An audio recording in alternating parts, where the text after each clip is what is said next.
I don't know if you guys know, but there is a very, very famous Kai down player in the Guilty Gear Twitter space and YouTube comments. This person played someone recently and someone said, hey man, you always talk about how you're in Celestial and like you're really sick, but Kai sucks. I noticed that you don't actually have the Celestial badge. You're like floor 10 or whatever. So this is that person's response. They said, I am Celestial rank mentally, but not in game. Kai is preventing me from reaching my peak. I saw a lot of people laughing, right?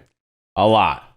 But I know a lot of you have felt this way in your life. They really truly think that like, oh, I am that dude. I'm just so nasty with it that I deserve to be in the best rank or I'm one of the best players. Just the problem is my character sucks, or I don't have a 2000 hertz monitor, or I don't have time to grind. There's always excuses that people have. Instead of like losing and being like, all right, how do I shape up and fix all these problems that I have? It's always just, these are the things that are making me not win. Let me just list out the series of excuses.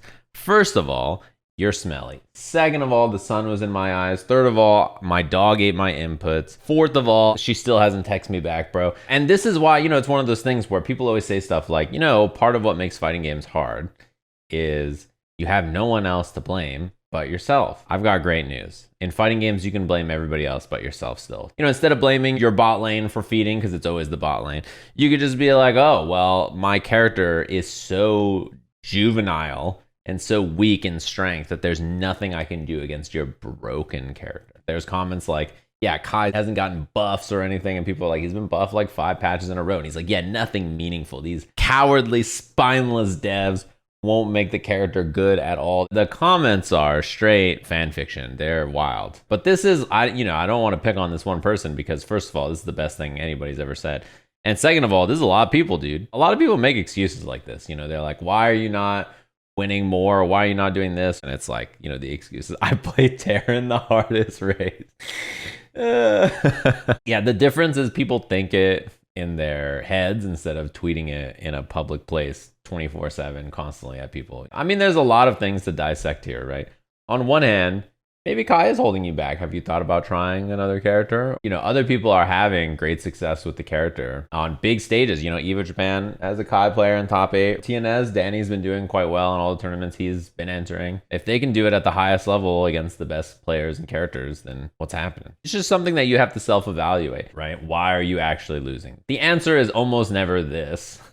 The answer is just like, you don't have good anti-airs, or your hit confirms are lacking, or you panic too much when people get near you, or you mash DP on wake up too often, or you backdash too much, or you don't hold space with your normals, or you could have bad matchup knowledge, you could get frustrated and tilt too easily. There's like so many other things to do. And I think it's okay to think something like this in your head for a second when you lose. Thinking, dude, my character fucking sucks. I think that's fine.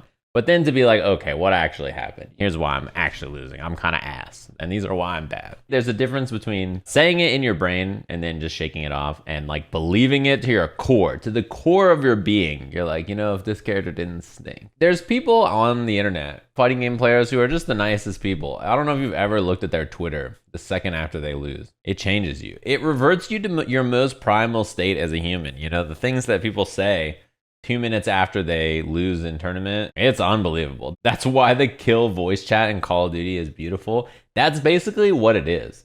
Being able to tweet after you lose in a fighting game tournament is like open mic when you kill someone in Call of Duty. You get to hear their most guttural, true feelings for that moment. And a lot of the times those moments don't even stay. It's just for that second, you're the most pissed off human on the planet and you're going through it. Everybody has thought to themselves, dude, I wish my character's X and Y wasn't so shitty. I wish this worked better or that or whatever.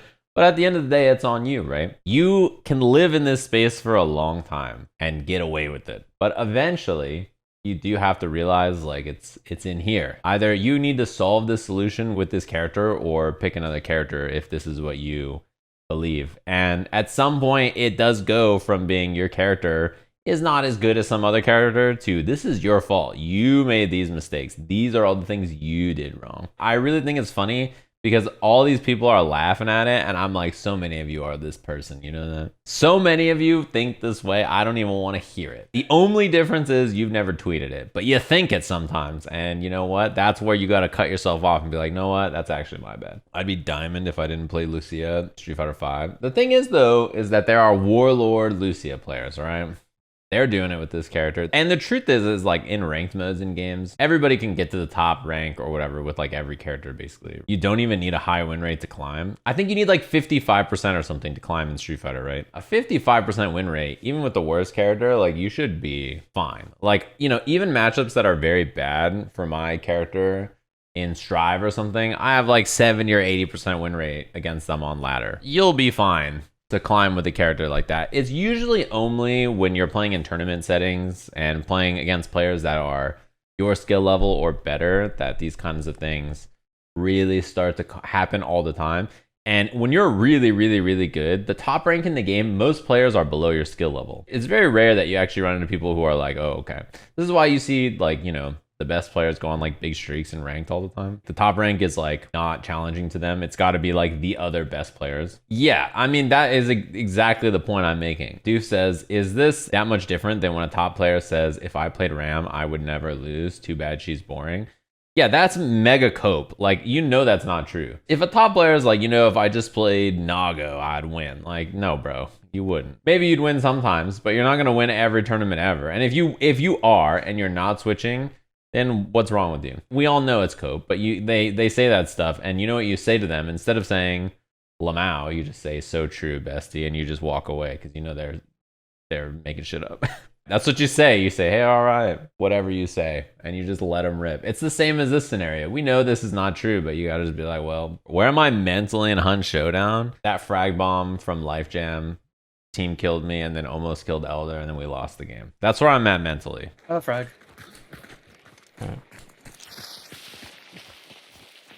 Does this reach? Here's a Crown King. Did I hit you with my frag? Yep.